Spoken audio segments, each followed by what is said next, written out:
Hello and welcome to Unacademy IAS English, a one-stop destination for the English medium civil services aspirants. A very good morning and welcome to the daily Hindu news analysis.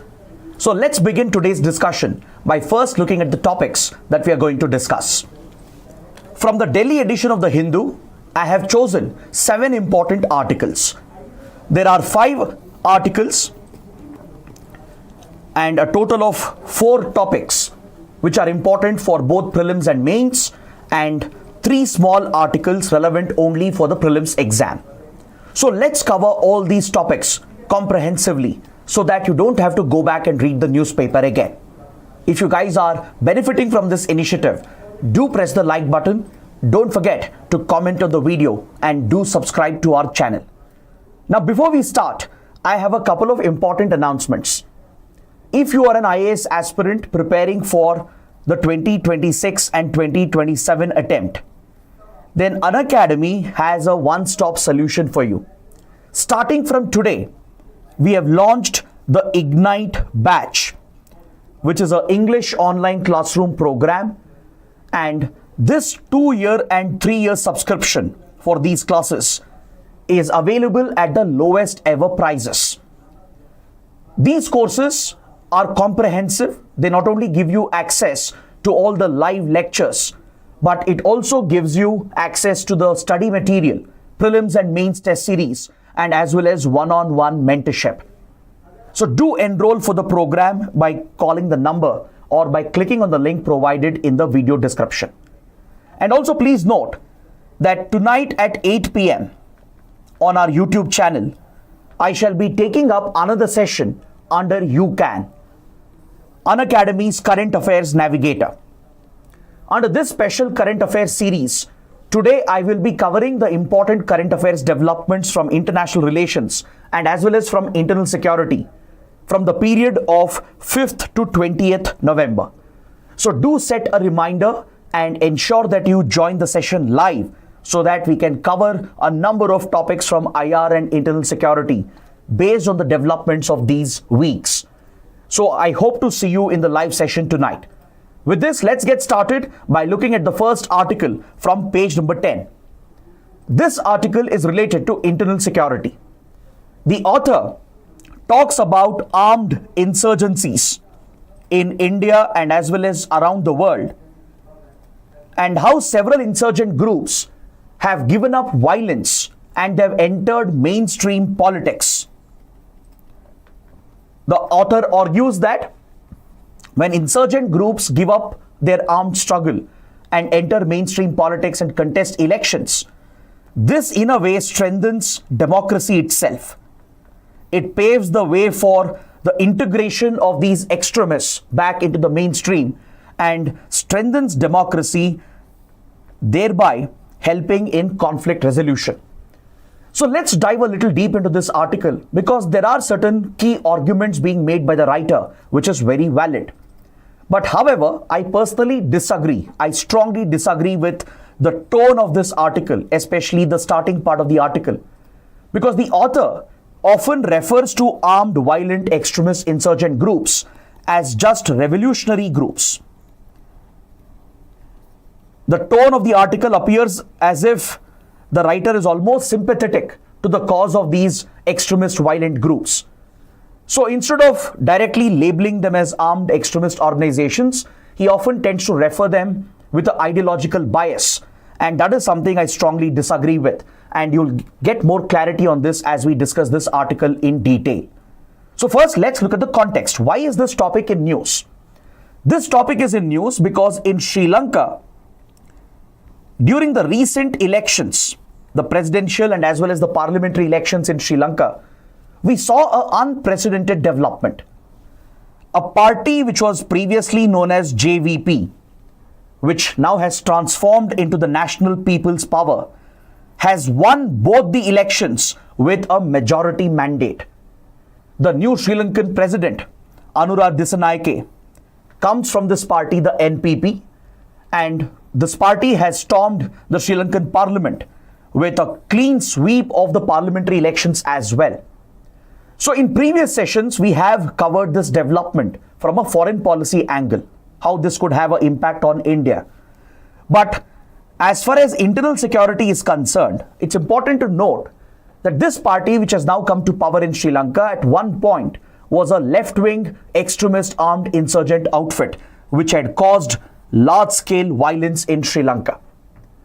Back in 1970s and 1980s, this left-wing extremist organization was engaged in large-scale violence in Sri Lanka. It was responsible for brutal armed violence in the country. Now, why was this group engaging in violence? It's primarily because of its ideology.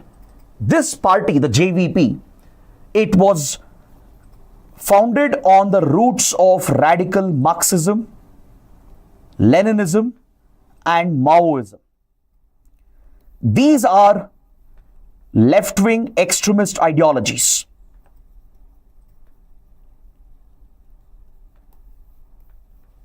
Under the communist ideology that was founded by Karl Marx, a revolutionary thought was brought out where Karl Marx advocated the rule of the commune, where the government is of the people and the government would own all the resources, all the manners of production in the economy. And essentially, this was a stand against the exploitative nature of a capitalist economy. So Karl Marx's ideology was indeed revolutionary, which was seen as a left-wing ideology. But over decades, the ideology was misinterpreted and it was turned into a more radical version of itself. So under communist leaders like Stalin, Lenin in erstwhile Soviet Union, and finally Mao Zedong in China, the ideology of Karl Marx, the left-wing ideology, was given a complete radical extremist turn, which eventually led to communist dictatorships, as we saw in Soviet Union and as well as in China. So these radical ideologies have inherently believed in violence. For example, if you look at Maoism or Maoist ideology, which was founded by Mao Zedong of China during the Chinese Civil War, Mao Zedong openly advocated for an armed rebellion of the masses. He managed to bring together the oppressed, weaker sections of the society, such as the workers, farmers, and peasants, and united them based on their common grievance. Generally, the lower sections, the weaker, vulnerable sections, they felt oppressed and discriminated by the ruling elites, who were often closer to the capitalist class, to the industrial class. So Mao Zedong's ideology was that the oppressed people, they need to seek justice only through an armed struggle. And Mao Zedong called for the overthrow of the state through an armed insurgency to capture state power. This was the only path advocated by Mao Zedong, which would later inspire Maoist rebellions in several countries around the world, including in India. In India, we call Maoism as Naxalism. So this ideology, as you can see, is inherently rooted in violence. And in today's civilized world, in a civilized democratic state, there is no space for such armed violence, no matter what the justification is. For example, if you look at the weaker oppressed classes, be it the tribal communities, the farmers, workers, peasants, they might have genuine grievances, injustice might have happened to them due to poor administration, malgovernance. But that cannot be an excuse for taking up armed violence, and you can't label that as a revolution. There is a very fine line between revolution and terrorism. So that is where I take offense to the tone of this article, especially in the initial part where the writer almost ends up justifying this left-wing extremist ideology. So the point here the writer is making is definitely relevant because he does make a very valid point. He argues that armed insurgencies, particularly left-wing armed insurgencies today, are more welcoming to give up violence and enter mainstream politics, contest elections, and even form governments and bring about the revolution through their governance, through their administration, instead of fighting an insurgent war. Now, this phenomena has been seen in many countries, including in India. It is this analysis which is relevant for us. So in Sri Lanka, we have seen this example where a left-wing armed insurgent group, the JVP at one point, which engaged in large-scale violence, today has transformed into a mainstream political party. It has contested elections, and now it has swept the presidential and parliamentary elections. Something similar happened in El Salvador.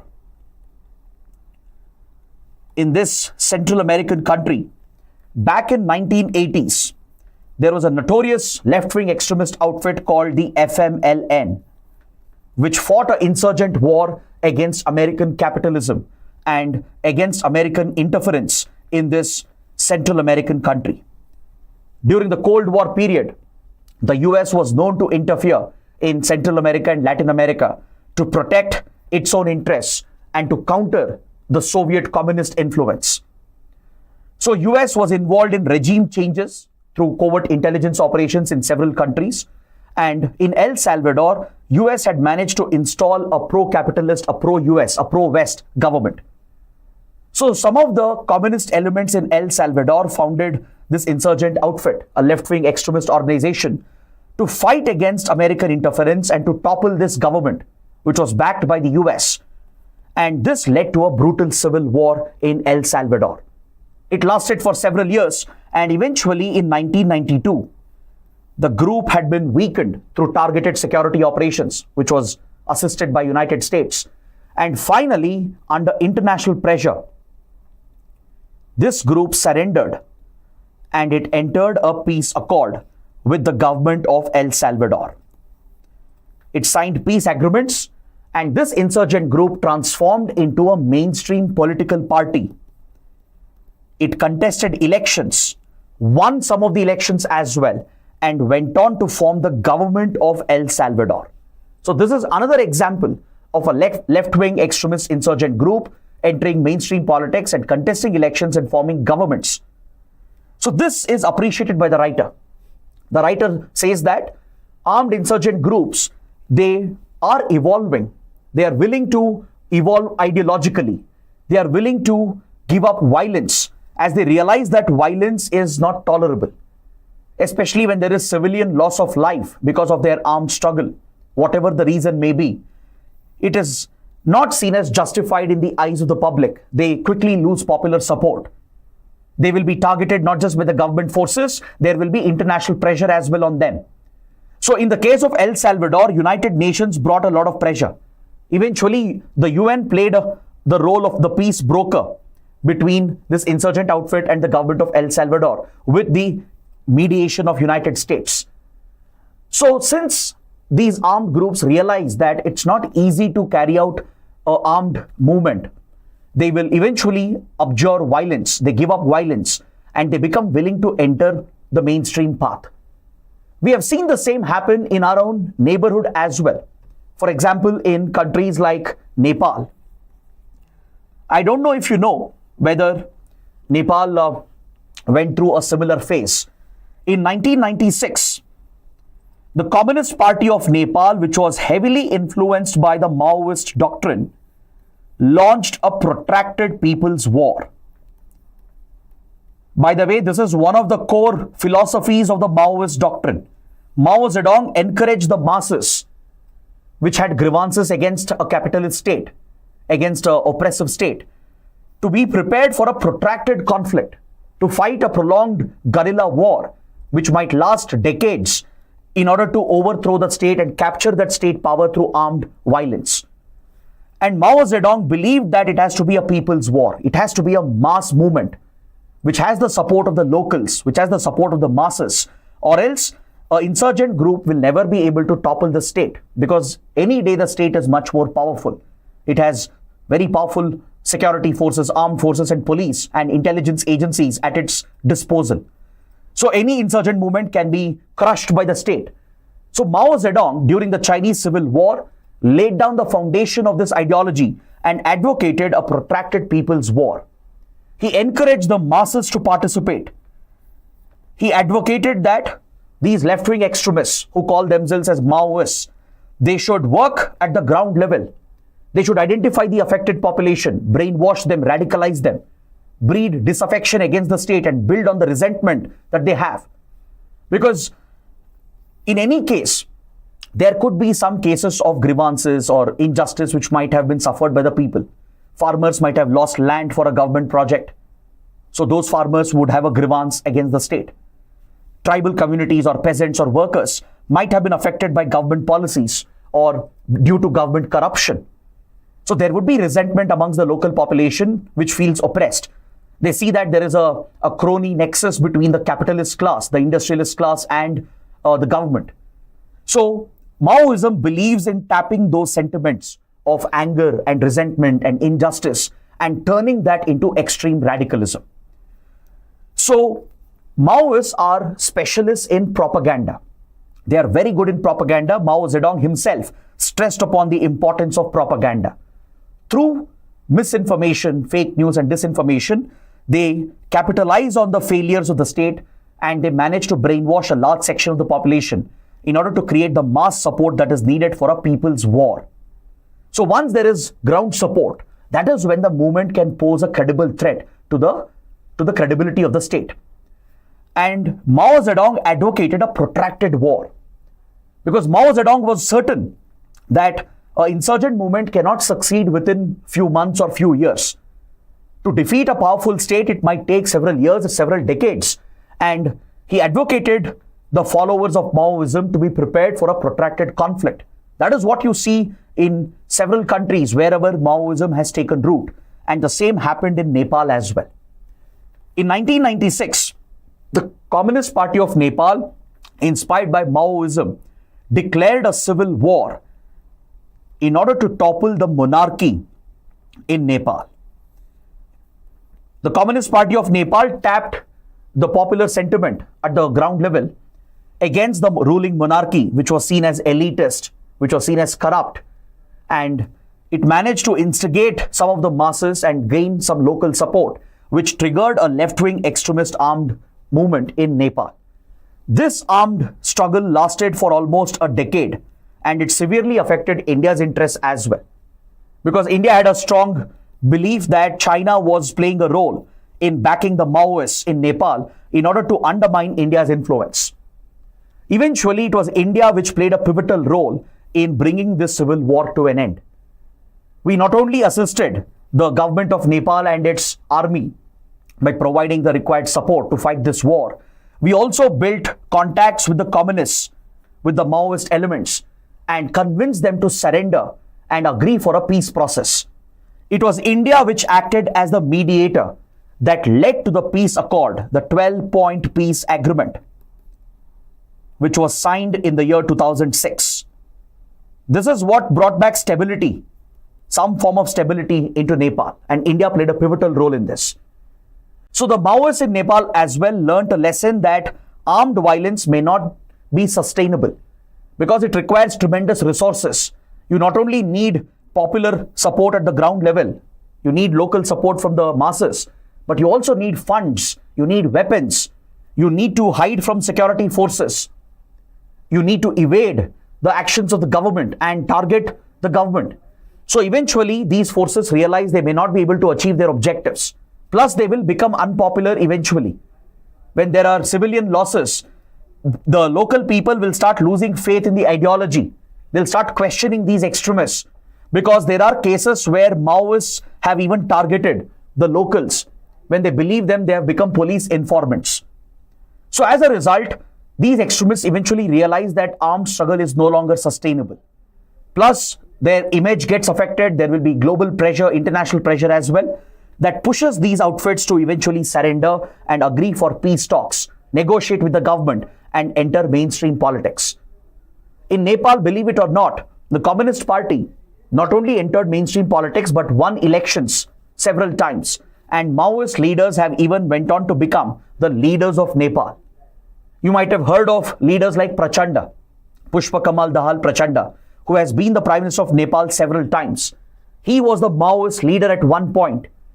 And eventually, after the peace agreement negotiated by India, the Maoist party entered mainstream politics, contested elections, and used the popular support to win those elections and carry out administration and governance and introduce reforms as per its ideology.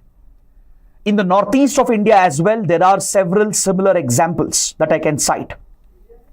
In India's northeast, which has been badly affected by several insurgencies, we have seen similar transformations happening. For example, the Mizo National Front, which led the Mizo insurgency in 1960s. It was led by Pu Lal Denga. This left-wing extremist insurgent movement was eventually brought to an end, and in 1986-87, we negotiated the Mizo Peace Accord, through which the MNF surrendered and entered mainstream politics. And MNF won elections, formed the state government in Mizoram, and Lal Denga even went on to become the chief minister of Mizoram for a very long time. Similarly, we have struck peace agreements with the Bodo insurgents.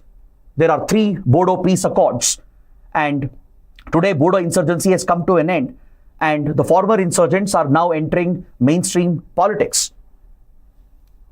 So like this, we are in the process of negotiating peace agreements with the Naga outfits like NSCN, Ulfa outfits of Assam. We have struck peace with few Tripura-based militant organizations. So there is a history in India as well of these armed insurgent groups eventually surrendering, giving up their violence and entering mainstream politics, contesting elections and forming governments as well. Now, if you look at Naxals in India, the Communist Party of India, Maoists. The Maoists in India are not willing to surrender. The CPI Maoists continues to be an insurgent outfit. Government of India has classified it as a terrorist organization under the Unlawful Activities Prevention Act. So this faction of Maoists have refused to surrender. They continue to wage their war against India, and thus the outfit has been labeled as a terrorist organization. But however, there have been other factions of Naxals, such as the Communist Party of India, Marxist-Leninist faction. This faction of Naxals, they surrendered in 1980s and entered mainstream politics. And today, the CPI Marxist and Marxist-Leninist factions, they are mainstream political parties in the country. You look at CPI Marxist, for example. It has won elections in Kerala, West Bengal, in Tripura as well. So this again shows how armed insurgent movements can eventually transform into political entities and actually do better for their people. Instead of taking up the wrong path and resorting to violence, which can only destabilize the region without achieving the end results. If these groups are ready to evolve ideologically, if they are ready to give up their armed path and come back into mainstream, governments might be willing to accommodate that arrangement. Especially democratic governments like India. India has always shown that willingness to talk to insurgents, to strike peace agreements, and to mainstream these extremists. So this in many ways strengthens democracy itself. It will allow for left-wing ideology to contribute to nation building. It will help in economic reforms, in securing social justice to the weaker classes, to the oppressed classes, which have been left behind. It will help in addressing the injustices which might have occurred due to government corruption and due to maladministration. So eventually, such transition will help in strengthening democracy itself, and that is the critical point being made by the author. So based on this, you can expect a question in GS paper 3. Integrating insurgent groups into democratic politics can strengthen the legitimacy of democracy itself. Examine. So based on the argument we have made with relevant examples, see if you can write a good answer to this question. I have already given a structure. In my explanation, I always ensure there is a proper flow of thought. There is a logical structure to the discussion. This is keeping in mind the practice question which I'm going to give you. So based on what we have discussed and the approach that I took, jot down the key points and try to build an answer for this question, because this is the best way for you to practice answer writing. Now let's move on to the next article. On the same page, we have another important column related to the upcoming census. This column is written by C. Chandramouli, the former Registrar General and Census Commissioner of India. So obviously, he was in a position of authority. His experience and insights can be very valuable to understand the census exercise and other exercises related to the census exercise. So this article is primarily focused on NPR, National Population Register, and the proposed National Register for Indian Citizens, which is likely to be a part of Census 2025. As you all know, Census was always a decennial exercise conducted once in a decade to capture key demographic details of the country and its population, which will help in socio-economic planning and governance. To understand the demography, to not just estimate the population, but to understand the demographic details of your population, the age bracket, gender profile, literacy levels, socio-economic status of your population, it's important to conduct this exercise, the census exercise, which was started in colonial India. So post-independence, we have continued this decennial exercise. But however, this time there has been a break. In 2021, the next census should have been conducted because the last census that was done was in 2011. So 2021 was when the next census was expected. But because of the COVID-19 pandemic and the lockdown and the difficulties created by the pandemic, the Modi government suspended the census exercise. And ever since, it has not been able to take forward this exercise. Because of this, the Modi government has faced a lot of criticism as well, that there might be a deliberate intention on the part of the government to delay the census. Right? So this has been part of our debates and discussions in our previous sessions as well. So now there have been indications from the Home Ministry, which deals with census, that in 2025, the census exercise might happen and the preparatory work has already begun several years ago. So as part of the upcoming census, there will be most likely two exercises which will be conducted, which is NPR and NRIC, and that is the focus of this article. Now, all the demographic details captured in a census will help in governance. It will help in socio-economic planning. How? Because through this exercise, you can understand the most backward regions in the country. You can understand the extent of housing available, the availability of electricity or water supply in a household, or how many people are present in an average household, and understand their income levels, understand their education level. These parameters are crucial. These are key indicators for policy makers when laws are being made and government welfare schemes are being designed. This data is absolutely critical to target the right beneficiaries. The census exercise has a much larger objective as well. Apart from serving a socio-economic purpose, its related exercises like NPR and NRIC, which has been proposed, could even serve a national security purpose.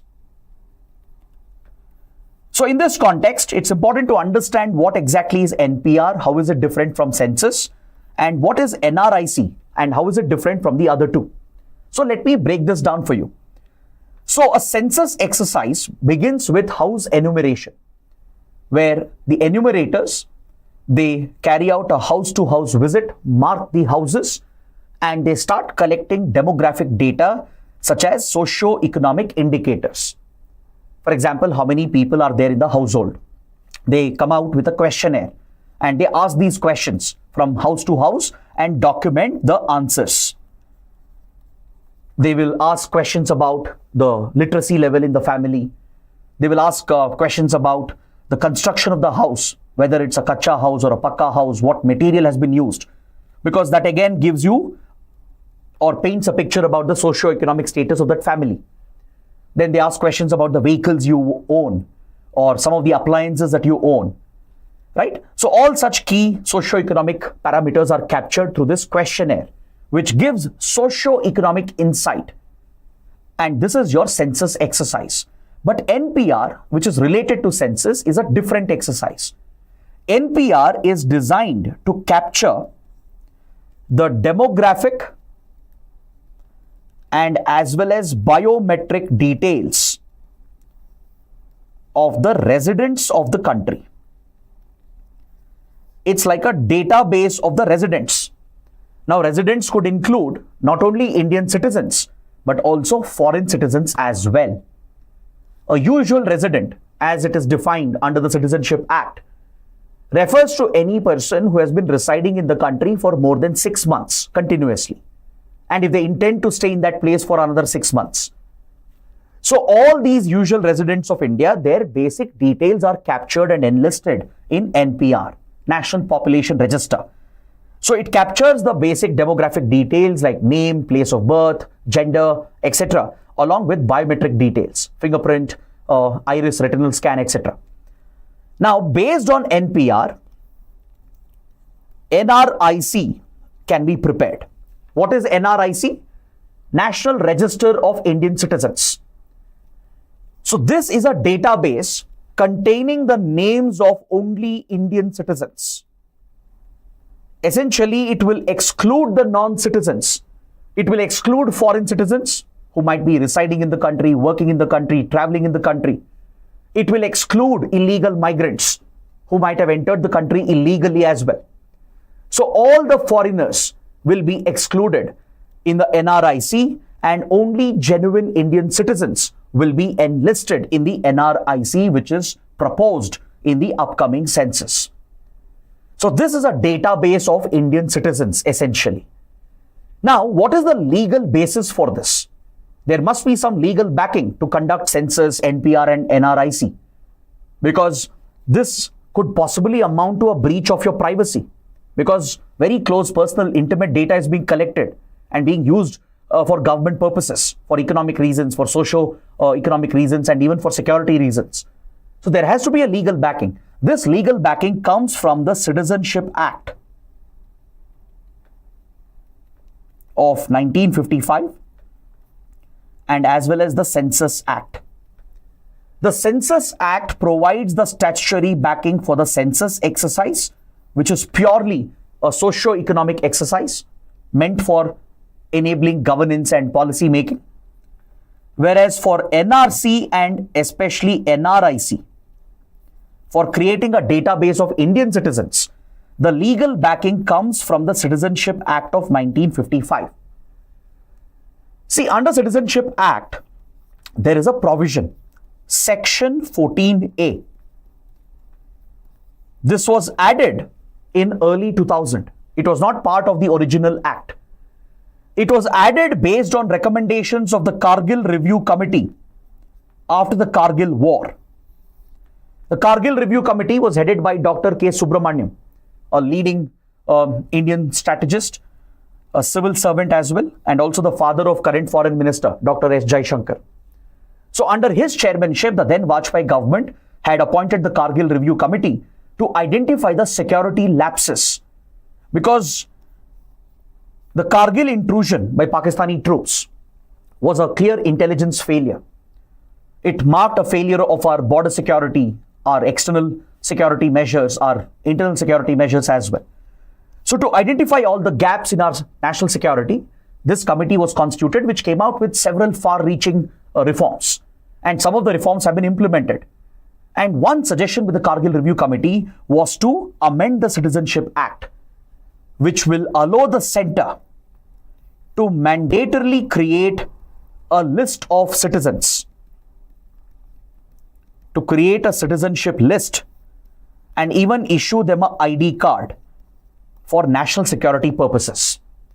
So based on this recommendation of Kargil Review Committee, Section 14A was added to Citizenship Act of 1955. This enables the central government to create a database or a register or a list containing the names of Indian citizens based on verification of certain documents. So those who are verified Indian citizens, they can even be issued a national identification document which identifies them as the citizens of the country. Right? So this will help not only in socio-economic planning, in governance from an administrative viewpoint, but it will also help from a national security perspective, because it will help in distinguishing the non-citizens, the foreigners, the illegal migrants, etc. Now, some of you might have a question, you might have a doubt. Then, sir, how is this different from Aadhaar? How is NPR, NRIC different from Aadhaar? It appears as if they are the same. They're not the same. They actually serve a different purpose. So let me break this down again. NRIC, which is being pushed by the central government, it is a list of Indian citizens. It's basically a database of Indian citizens. Now, what is Aadhaar? Aadhaar is a unique identification number, a 12-digit unique identification number meant for social security reasons, which is managed by the Unique Identification Authority of India. This is issued to all the residents of the country, not just to the citizens. Aadhaar can be obtained even by foreigners who are residing in India. If, let's say, a foreign worker is working in the country for 2 or 3 years, they will obviously fall under the definition of usual resident. They will be eligible for Aadhaar because this is an identification document, a unique identification document through which you can access various services. For example, beneficiaries of government schemes, they can access the benefits of the scheme by linking Aadhaar with their bank accounts. Direct benefit transfer has been enabled by the government, where government subsidies are being directly transferred. Even pension, scholarship, and subsidies are being directly credited into bank accounts, which are seeded with the Aadhaar number. This helps in weeding out corruption and leakage of funds. This helps in better targeting of welfare schemes. For example, if you have to open a bank account or get a mobile internet connection, right? Aadhaar ID is mandatory because it serves as an identification document, a unique identifier. So this is available for all residents to access various services. Could be government services or services in the economy. So Aadhaar serves a very different purpose here, whereas NRIC is just a database of Indian citizens. Now, some of you might argue, then sir, NPR and Aadhaar appear to be exactly the same, because I told you that NPR also contains the list of residents, but they are again different. Why? The purpose they serve is different. Aadhaar is meant for delivery of services, to improve the efficiency of delivery of services, to act as a unique identifier. NPR is meant to list the residents and create a base for forming the National Register for Indian citizens. In order to eventually identify who are Indian citizens, first you need a NPR. You need a National Population Register, which includes the list of all residents with their demographic and biometric details. Then based on this, a National Register for Indian citizens can be created. So this clearly establishes the distinction between these different exercises and lists. Now the question is, has NRC ever been done in India? NRC in India has been done only in one state, which is Assam. In the state of Assam, NRC has been conducted not once but twice. Once in 1951 after India-Pakistan partition, because Assam received a huge influx of refugees from then East Pakistan.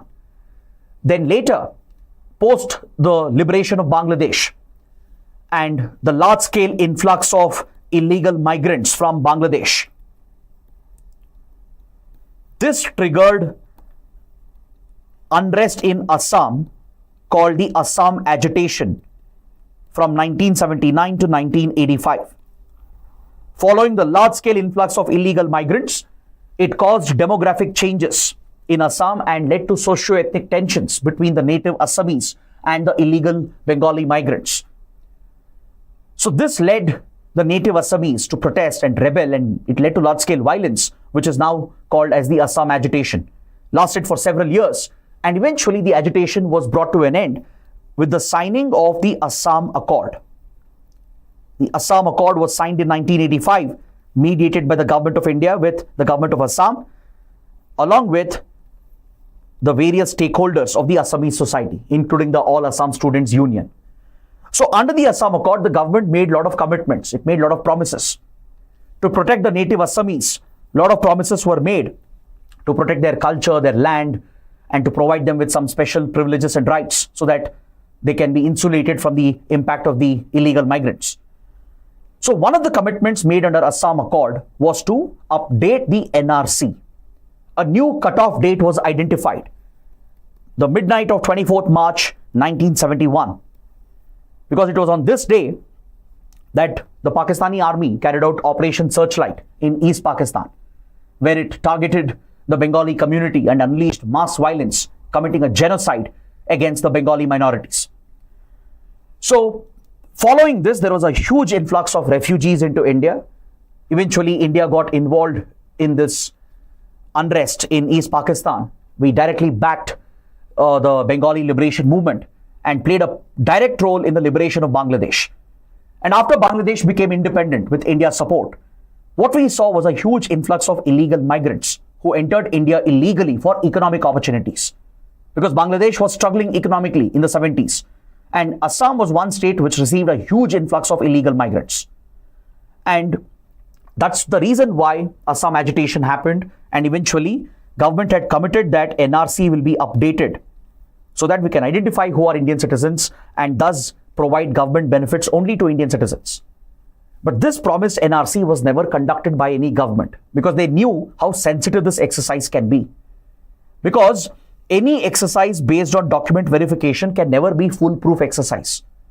Eventually, if you're classifying some section of the population as Indian citizens, it means that you're going to leave behind quite a large section of the population as outsiders, as non-citizens. So once you do that formally and announce that these are non-citizens of the country, there could be cases where those people could be targeted on the basis of their ethnicity, on the basis of their religion. There could be clashes, violence which might break out. And this could even trigger a humanitarian crisis because it may not be easy to detain them and deport them because the other country may not even accept the illegal migrants. So this is a very complicated issue, a very complicated exercise. And subsequent governments kept on delaying the NRC. But eventually, in 2012, the Supreme Court intervened. The petitioners from Assam, who were demanding the implementation of Assam Accord, they demanded the immediate updation of NRC as promised by the government, and Supreme Court ordered the updation of NRC. So recently, just in the last decade, NRC was updated and the final NRC list was published in 2019. And can you take a guess how many people have been excluded in Assam from the NRC list? I'll tell you the answer. Around 1.9 million people have been excluded because any citizenship verification exercise is based on document verification. So a list of 12 documents were identified by the concerned authorities to prove one's citizenship. It's not just about individual citizenship. You need to prove that your family, your ancestors were also here in India before the cutoff date. So this might be very difficult for some genuine Indian citizens as well. They may not have all the documents, right? Especially poor people or people displaced because of disasters or conflicts. They may not have all the documents with them to prove their citizenship. So many people might be wrongfully excluded. They might be genuine Indian citizens. They might get excluded. And also, cases in Assam has clearly shown that illegal migrants easily procure fake documents. For example, in Assam, several illegal migrants had voter ID cards in late 70s. And that is the prime reason why the Assam agitation broke out, when names of illegal migrants were reportedly found in the voters list. So once you have the voters ID card, you can then go on to make other ID cards and get all the documents and get listed as an Indian citizen. So there could be wrongful inclusions as well. Because you can't have a foolproof exercise. Administratively, logistically, it's a big challenge when you're asking every single person to come and prove their citizenship in a government office with documents. Not everyone may have the documents. Many people might have fake documents. So such an exercise will result in wrongful exclusions and wrongful inclusions. So in Assam, as of now, in the final NRC that was published in 2019, 1.9 million people have been excluded. Out of them, a significant chunk might be genuine Indian citizens. And there are studies on the ground, reports on the ground to prove that many Indian citizens have been excluded. There are also reports to show that illegal migrants have been able to enter the list because they had fake documents with them. Eventually, fake documents will let them get original documents as well, right? So as a result, the government hasn't further proceeded with, let's say, detention of the non-citizens or deporting them back to Bangladesh. But it is indeed a divisive, a controversial issue in Assam. So this is where the writer raises concern. The writer definitely appreciates the initiative to conduct not just census, but NPR and NRIC as well. It does serve an administrative purpose to help in socio-economic planning. It does serve a national security purpose as well. But however, such an exercise can be divisive. It can be dangerous. It could also raise privacy questions. Because in the Aadhaar case, the Supreme Court has identified right to privacy is critical. Even though we have a data protection law, it is still not sufficient to protect your personal data. So without adequate safeguards to protect your privacy, to protect your data, and questions about the controversial nature of such an exercise, it's not sure how the government will proceed with this. So let's wait and watch what the government will announce.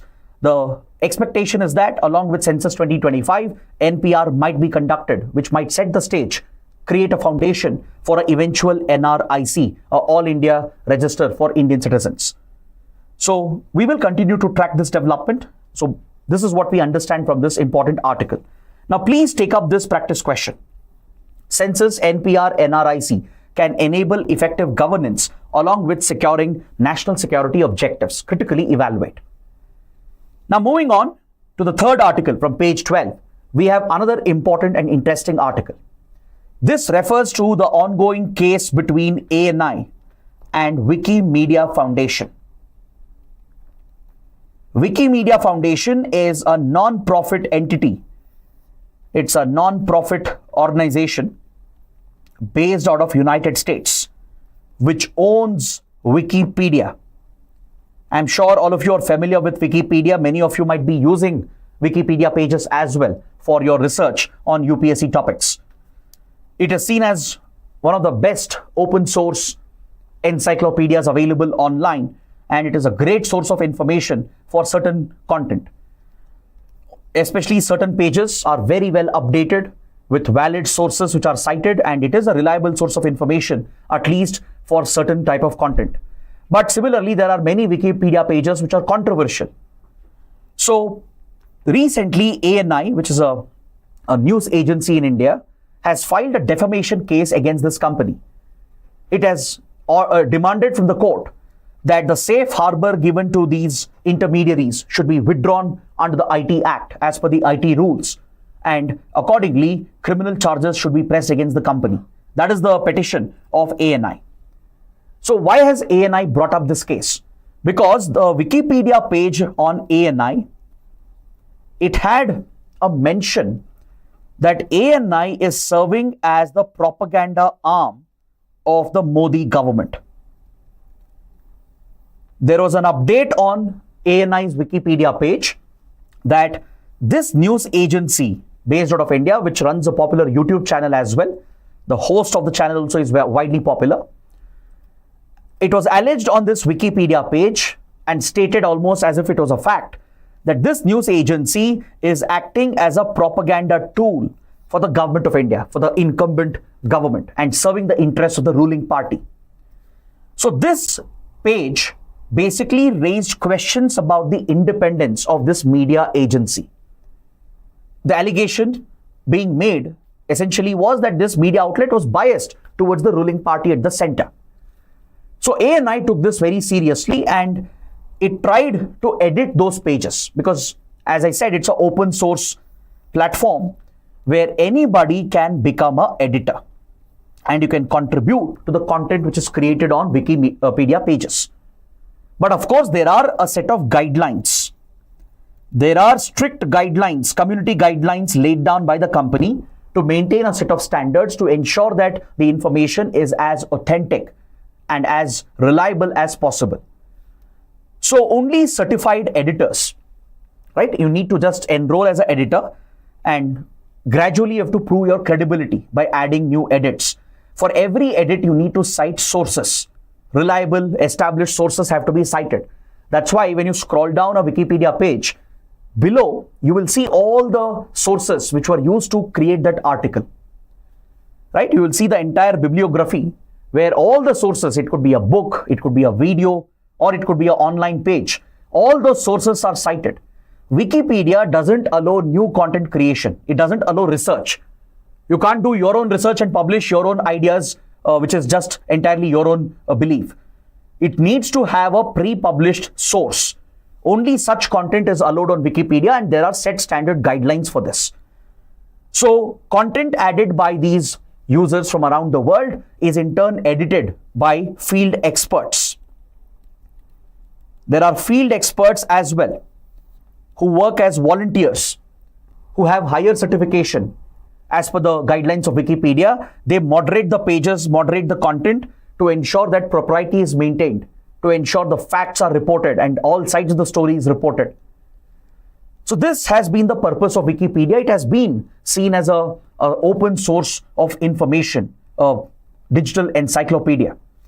So now ANI's argument is that such intermediaries, if they are misused, it could lead to character assassination of an individual, or it could defame an entire organization. Because to put up content stating a media agency is favoring the ruling party, that destroys the credibility of the agency itself.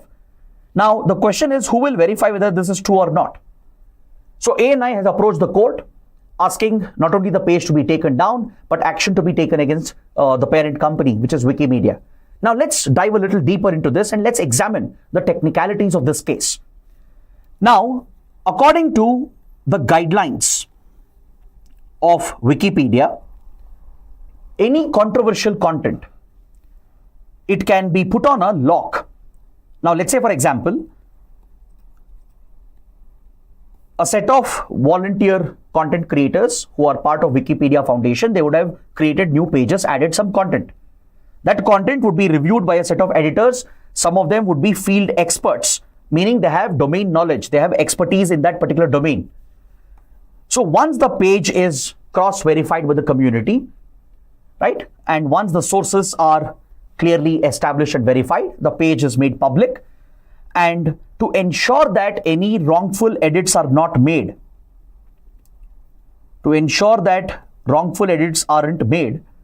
some pages can be put on a lock mode by the company. This is a tech-enabled feature.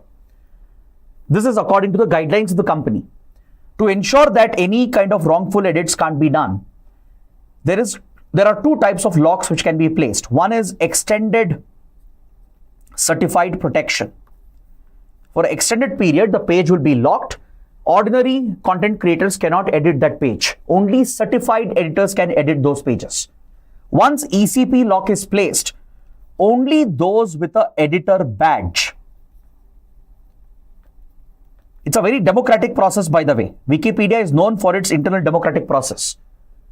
It's very transparent. Its guidelines are very transparent. It's an open source, community-driven platform. So everyone gets visibility as to what is happening, who are the editors, etc. So to edit these locked pages, only those who are ECP certified, right, which is often given to field experts. Now, how do you get this badge? When you keep contributing content, when you make good edits, cite good sources, and if your content is well received and well appreciated, right, you will earn these points, and that makes you eligible for a badge. So once you have the ECP badge as an editor, then you will get access to edit this locked page. Some pages can be put on a full lock, a full administrator lock. Now these pages can be edited only by admins, only by those with administrator access. Now ANI's case is against 3 specific unknown administrators who have allegedly added this edit to the ANI Wikipedia page. See, Wikipedia keeps the identity of these editors anonymous. Anonymity is what promotes freedom of speech and expression on platforms like Wikipedia. Because you're certain that you'll not be targeted, you'll not be pursued because of what you have created or posted. So Wikipedia guarantees this anonymity. But it does have a verification system, an internal transparent verification system where all the editors are verified and cross-checked. But eventually for the public, right, when you look at the front end, you don't see who's the administrator, who has edited the content, who exactly has added the content. So ANI's case is against 3 anonymous administrators who had the administrator status for the ANI Wikipedia page. Now ANI's demand at the court is to withdraw the safe harbor provision which is provided under IT Act. In fact, in a recent session, I discussed the same topic, the same point. Under IT Act, Information Technology Act, tech companies and intermediaries, social media intermediaries, they have a safe harbor, they have a legal immunity. They are not directly liable for the content hosted on their platform. If a third party is posting illegal, objectionable content on their platform, the company can't be held liable for that. But now this has changed with the IT rules. The new IT rules of 2021 brought out by the government of India regulates social media intermediaries, digital media and OTT platforms, and even online gaming platforms. These new IT rules, they place obligations on these intermediaries, which includes companies like Wikipedia. Now, if they don't oblige by the rules, if they don't follow the IT rules and show the compliance with the IT rules, then the government or through the courts, the safe harbor provision given under IT Act can be withdrawn, which means now the company can be held liable, criminally liable for the content hosted on the platform. So that is what ANI is demanding in court, for the safe harbor to be withdrawn to Wikipedia and its parent company so that it's forced to reveal the identity of these administrators, which will eventually lead to criminal charges against them. Now, this could also be seen from another perspective. One angle is ANI's angle. ANI has a valid point that if any Tom, Dick and Harry can edit pages, right? There could be deliberate propaganda. There could be deliberate misinformation, disinformation campaigns to target individuals, organizations or governments and discredit them. So Wikipedia has faced many such allegations in other countries as well. There have been reports of CIA computers being used to manipulate Wikipedia content, to manipulate views in target countries. Similarly, ANI does have a valid point that these companies need to be more transparent. They need to be more careful about the content of their platform because it is reaching a wide audience. It might have a real world impact. At the same time, ANI's demand in the court might be harmful for freedom of speech and expression. Because if companies start pursuing, or let's say political parties or organizations start pursuing the content creators like this and misuse the stringent provisions of IT rules and IT Act, then tomorrow people will be worried to create content. People would be scared. It will have the impact of chilling effect. The doctrine of chilling effect will come into picture. You'll be scared, you'll be worried to express your views and points and put out your content. So tomorrow editors on Wikipedia will hesitate because they might be fearful tomorrow if they are held liable and prosecuted for the content, right? So this is where the companies definitely have an obligation, responsibility, but the government should also address the concerns with IT rules and IT Act and its possible misuse. So it's a controversial topic, a debatable topic, but the issues being raised here is very, very important for our exam. Now coming to the next article. On the same page, we have another interesting case going on between two popular South Indian actors, Nayantara and Dhanush, both from the Tamil movie industry. I'm sure many of you would be familiar with this particular case. So let me just give you the context and then we'll discuss the core issue, which is copyright law and how copyright laws can be possibly misused. See, Nayantara was part of a biopic being produced by Netflix. The popular streaming platform Netflix is producing a biopic on the life of actress Nayantara.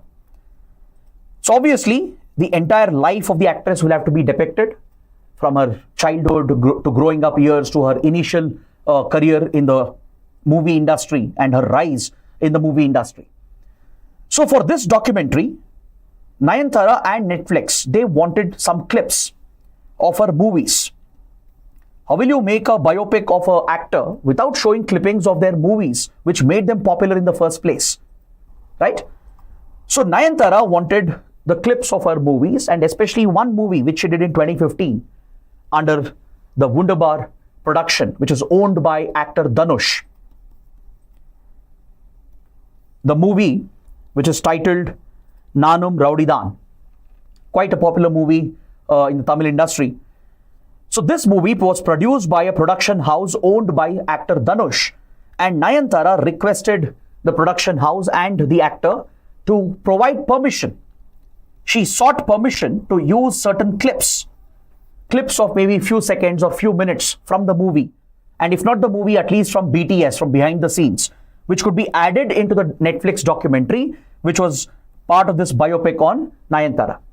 Now, according to Nayantara, Dhanush never replied, or the production house never came back with a reply. They were seeming to stall the request of the actress.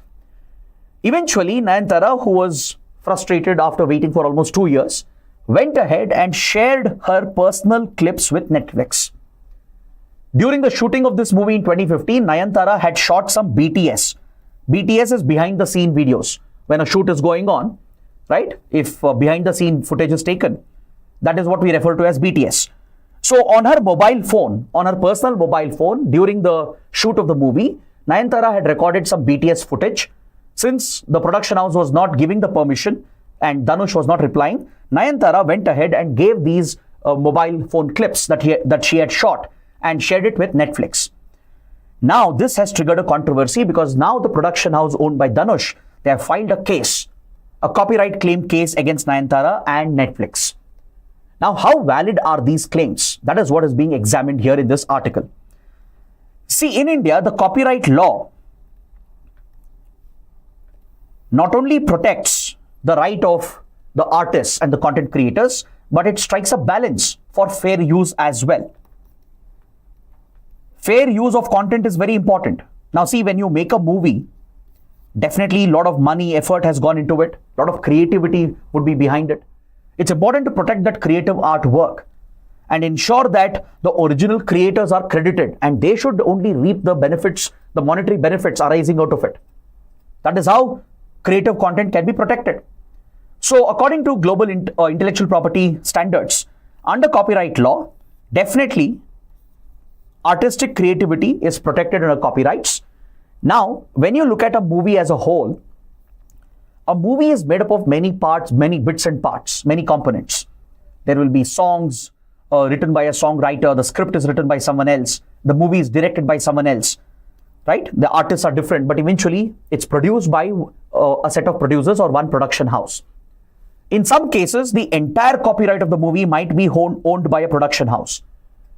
The copyright for the script, the copyright for the entire cinematography, the copyright for the songs, might be owned by one single production house. But in most cases, that is not the case. In most cases, copyrights are owned in bits and parts. Maybe for the entire movie, the title, the overall script and cinematography, the copyright will be with the producer. But for the songs and for other aspects of that movie, copyrights will be with those artists who created that content. So for, let's say, Dhanush or his production house, Wunderbar, to claim the entire copyright on this movie might be incorrect. Because this also depends whether the production house had a contract with the actors, because now Nayantara has not used any clipping from the movie itself per se. So in that regard, the cinematography of the movie has not been directly copy-pasted into this Netflix documentary. She has only shared BTS footage shot on her own mobile phone. Now, unless and until there was a specific legal contract between this production house owned by Dhanush and Nayantara, which prohibited the shooting of such videos during the shoot of the movie, then Nayantara would not be liable for this. If there was a legal contract between them, let's say production house, in some cases, they mandate all the actors and even the cast and the crew to not even carry mobile phones on the set. It's prohibited under the contract.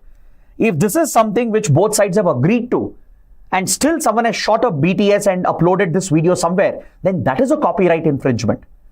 But as of now, based on the reports available, it doesn't appear that there was such a legal contract between Wunderbar Production and Nayantara.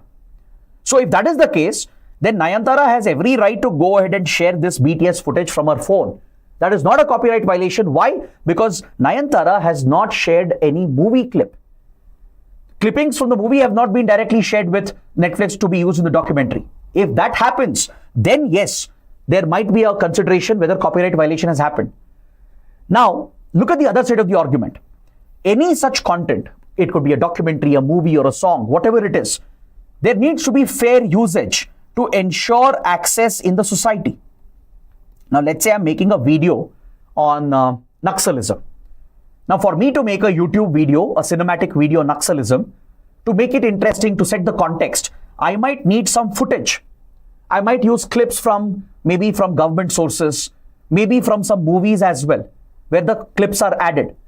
Now, for the sake of this video, if I'm using few seconds of clips, maybe 5, 10 seconds, 20 seconds, then that is fair usage. I'm only trying to set a context for my audience. I'm not trying to reap any monetary benefit directly by copying or by lifting the content from someone else. But imagine if I take an entire movie and upload it on YouTube for free. Or let's say I go to a theater, I record a movie in the theater hall and upload it somewhere on on an online platform, that would be a copyright violation, because I'm basically trafficking the entire content of that movie. So that accounts for copyright violation. But in the society, everyone will need to have fair access. Now, you may have to use a small bit of a song, or you may have to report a part of the story in the newspapers. So fair usage is allowed under copyright laws. Now, who will determine this? The courts will determine whether there is a valid reason to use that content. Is it within a reasonable limit? Now, you can't use 10-15 minutes of a movie clip and say that I'm claiming fair use. That is not fair use then. Then you are trying to reap benefits out of it, right? Which could violate the copyright of the actual copyright owner. So fair use is determined by the courts. If there is a valid ground, if there is a limited fair usage, the courts will not entertain these copyright cases. They'll strike it down. Also remember, a production house may not own the entire copyrights of the movie. They might own copyrights for certain aspects of the movie, but other aspects, the copyrights will be with someone else. Even if, let's assume, in this case, this production house of Dhanush owns the entire copyright of this entire movie. Even in that case, Nayantara may not be in breach of the copyright law, because unless and until there is a legal contract between the production house and the actress prohibiting the shooting of any BTS footage, unless and until that is there, again, this is not a copyright violation. It only accounts for fair usage under the law. So that is the core point that we take away from this article. So with this, we complete all the big topics. Now let's quickly look at the prelim section. We have 3 small articles and let's wrap it up quickly. On page 4, there's an article referring to a cultural event in Srinagar in Jammu and Kashmir. This event is being held under the banner of the World Crafts Council to promote the handicrafts, the artwork of the Kashmiris. Kashmir, particularly Srinagar, is well known for its handicraft industry and its unique artwork, which is an integral part of the culture of the place. So to promote the local artisans and to revive the historical ancient trade routes and the trade links, this event is being held because Kashmir was closely linked with Persia and Central Asia. For example, if you look at the Pashmina shawls, right, the carpets, if you look at the local handicraft artwork of Kashmir, it was traded widely and linked with Central Asian art and as well as with Persian art and culture. So to revive those links and celebrate those linkages and promote local Indian artisans, this event was organized in Srinagar. Now this event also has another purpose, because Srinagar was recently recognized as a World Craft City. World Craft City status was provided to the city of Srinagar. So in India, there are 4 World Craft Cities right now. Now, who recognizes this status? Who gives the title as a World Craft City, depending on the rich art and cultural heritage and the handicraft heritage of a city?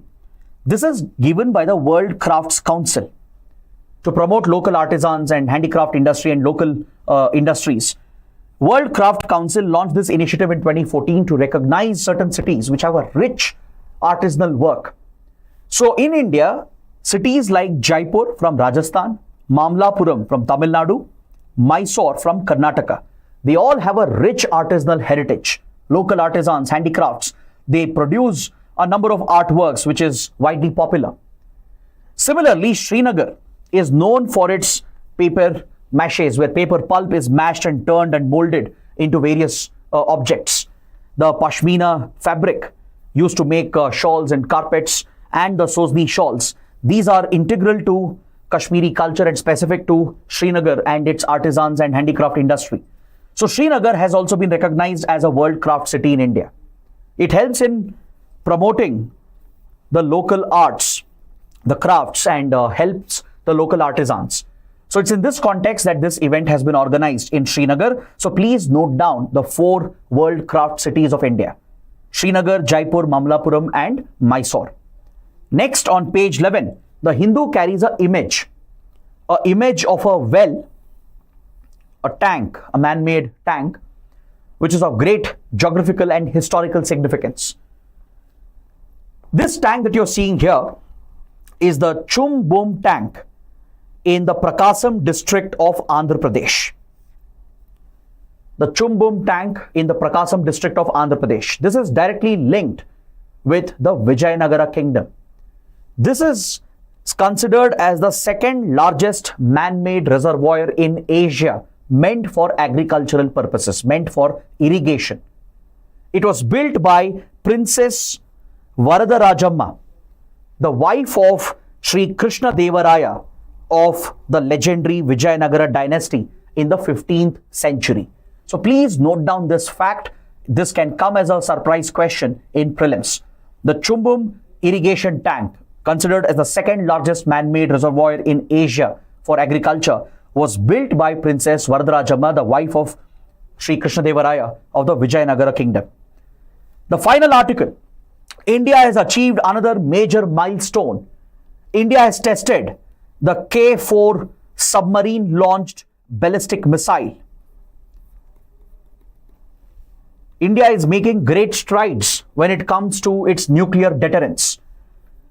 India has clearly established its nuclear triad status, meaning India can deliver nuclear weapons through all the three mediums: air, land, and through water, especially underwater. So we have air-delivered nuclear weapons in India. We have delivery systems such as our advanced fighter jets, the Rafale, the Sukhoi 30, Jaguar, Mirage 2000. They can carry nuclear payloads and deliver them at the desired target. We have land-based delivery systems such as the ballistic missiles that we have, the cruise missiles that we have. For example, the Dhanush, the Agni series of missiles. These are land-launched ballistic missiles and cruise missiles which can carry a nuclear payload. BrahMos is also potentially nuclear capable. Now, finally, India has started establishing its underwater capabilities. Now, this is what establishes your nuclear triad status, when you can deliver submarine-launched ballistic missiles. Because in the eventuality of a nuclear war, what guarantees your deterrence and a second strike is the ability to at least ensure some of your weapons survive the first strike. Because in a first strike, your air and land-based platforms might be taken out by the enemy. So to deliver a second strike and to guarantee that second strike element and to build that deterrence against your enemies, you need to have a guaranteed survivable platform and survivable warheads which can still be launched, and that is a nuclear-powered submarine carrying submarine-launched ballistic missiles. This is what completes the nuclear triad status. Very few countries have this status. Russia, China, US, UK, France, some of them have the nuclear triad status, and now India is part of it. So we not only have air and land-launched nuclear delivery systems, but the INS Arihant class of nuclear-powered submarines has put India into the same bracket. So INS Arihant has been operational. Under the same class, recently we launched the second nuclear-powered submarine of India, INS Arigat. So this has become the second nuclear-powered submarine of India, which was recently in the news as well, and we have discussed this topic. So through INS Arigat, India has launched for the first time ever a submarine-launched ballistic missile. The previous editions of submarine-launched ballistic missiles under the K series, they were only tested by using prototypes. This is the first time ever that in the real world, we have conducted a missile test of a submarine-launched ballistic missile by using a nuclear-powered submarine. So that is the significance of this development. The K series of missiles is absolutely crucial to our triad status, to our nuclear deterrence. The K here stands for Kalam. It's named after Abdul Kalam as a tribute to the missile man of India, under which the DRDO and other concerned agencies are developing a series of submarine-launched ballistic missiles. The K-15 Sagarika has already entered service, which has a range of around 750 to 1,500 kilometers. So it's already in deployment as well on INS Arihant. Next would be K-4 SLBMs with an enhanced range of 3,500 kilometers plus. It is this missile which has now been tested. In the coming years, India is looking to develop K-5 and K-6 with near intercontinental range and a proper ICBM with a 10 to 12,000 kilometer range, which will make it a proper intercontinental ballistic missile. So these would be submarine launched missiles placed on nuclear powered submarines which can stay submerged for longer periods of time. So they are stealthier, they can evade enemy detection, they can survive a possible first strike, thus guaranteeing a second strike. That is what builds your nuclear deterrence. So it's a very, very significant development because India has for the first time tested a submarine launched ballistic missile by firing it from a nuclear powered submarine. So that is what you need to learn. And for the PDF of this session and for any updates on current affairs, do join my Telegram channel, scan the QR code, or you can search the username which can be seen over here. And don't forget, tonight at 8 p.m, I'll be taking a UCAN session to help you cover current affairs of IR and internal security of the first 2 to 3 weeks of November. So join me on our YouTube channel again, live at 8 p.m. So I hope you guys have liked the session, enjoyed the discussion and understood all the topics. And if you did, please let me know in the comments. Don't forget to press the like button and do subscribe to our channel. That is it. Thanks for watching.